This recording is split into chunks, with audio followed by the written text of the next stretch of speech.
नमस्कार दोस्तों, भाद्रपद मास में रविवार के दिन शुक्ल पक्ष की अष्टमी को आधी रात के समय ज्येष्ठ नक्षत्र के चौथे चरण में श्री राधिका रानी का जन्म हुआ।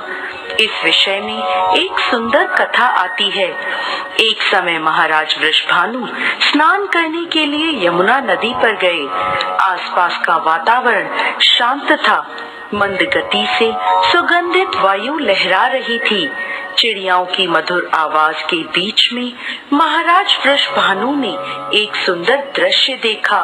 उनसे कुछ ही दूरी पर यमुना नदी पर एक सुंदर स्वर्ण कमल का पुष्प तैर रहा था। स्वर्ण कमल उन्होंने पहले कभी नहीं देखा था, ना ही उसके बारे में उन्होंने कभी सुना था। कौतूहल पूर्वक वो उस कमल के पुष्प के पास गए। वहां जाकर उन्होंने देखा कि उस कमल की पंखुड़ियों के बीच एक अत्यंत सुंदर और सुकोमल बालिका सोई हुई थी। उसका वर्ण पिघले हुए स्वर्ण के समान था। नेत्र कमल की पंखुड़ियों के समान थे। इस बालिका को देखते ही महाराज के मन में वात्सल्य की वर्षा होने लगी। उन्होंने उस कन्या को अपनी गोद में उठा लिया। आसपास देखा तो कोई भी नहीं था। इस प्रकार एक नवजात शिशु को किसने छोड़ा होगा, वो ऐसा विचार कर ही रहे थे कि तभी वहां ब्रह्मा जी प्रकट हुए और बोले, हे वत्स, तुमने और तुम्हारी पत्नी ने अनेकों वर्षों तक घोर तपस्या करी थी ताकि तुम भगवान श्री हरि की संगिनी को अपनी पुत्री के रूप में प्राप्त कर सको, और इस जन्म में तुम्हारी ये इच्छा पूर्ण हुई है। यह बालिका साक्षात भगवान की अंतरंग शक्ति है। माता लक्ष्मी का प्राकट्य भी इन्हीं से हुआ है। जाओ, इन्हें अपने घर ले जाओ और पूर्ण प्रेम, वात्सल्य और स्नेह से इनका पालन पोषण करो।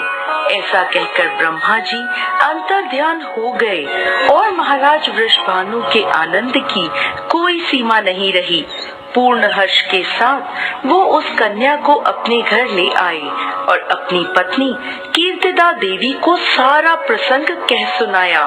कीर्तिदा देवी भी इस नन्ही सी बालिका को देखकर अत्यंत प्रसन्न हुई। बीतते समय के साथ राधिका रानी का सौंदर्य चंद्रमा की कलाओं के समान बढ़ने लगा। जो भी उन्हें देखता वो बस देखता ही रह जाता। महाराज अत्यंत स्नेह और प्रेम के साथ अपनी इस बालिका का जतन कर रहे थे।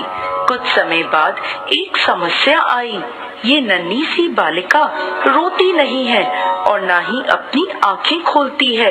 ऐसा लगता था मानो उसकी श्रवण शक्ति भी नहीं है। यह देखकर कीर्तिदा देवी और महाराज वृषभानु अत्यंत चिंतित रहने लगे।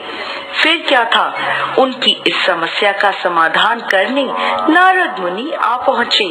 उन्होंने महाराज वृषभानु को सुझाव दिया कि आप अपनी पुत्री के जन्म के उपलक्ष्य में एक समारोह का आयोजन करें और इस समारोह में अपने परम मित्र नंद महाराज को परिवार सहित आमंत्रित जरूर करिए। फिर क्या था, समारोह के आयोजन की तैयारियां होने लगी। नंद महाराज को विशेष आमंत्रण भेजा गया। अपने मित्र के निमंत्रण को स्वीकार करते हुए नंद महाराज, यशोदा मैया और नन्हे कान्हा बरसाने आ पहुँचे। नन्हे कृष्ण को पता था कि उन्हें क्या करना है और कहाँ जाना है। अपने घुंघरू खनकाते वो सीधे राधा रानी के पास पहुँच गए। जैसे ही श्री कृष्ण ने पालने में सोई हुई राधा रानी की ओर देखा तो उनकी सुगंध से राधा रानी जान गई कि उनके प्राण प्रिय श्री कृष्ण आ गए हैं। अत्यंत हर्ष के साथ उन्होंने अपनी आंखें खोली और सर्वप्रथम भगवान श्री कृष्ण का दर्शन किया और थोड़ी ही देर में वो रोने लगी। अपनी पुत्री को पहली बार नेत्र खोले और रोते हुए देख कीर्तिदा देवी और महाराज वृषभानु अत्यंत हर्षित हुए। इस प्रकार उनकी पुत्री के जन्म की प्रसन्नता दुगनी हो गई। दोस्तों, भगवान श्री कृष्ण प्राण है तो राधा रानी आत्मा है। जय जय श्री राधे, जय श्री कृष्ण।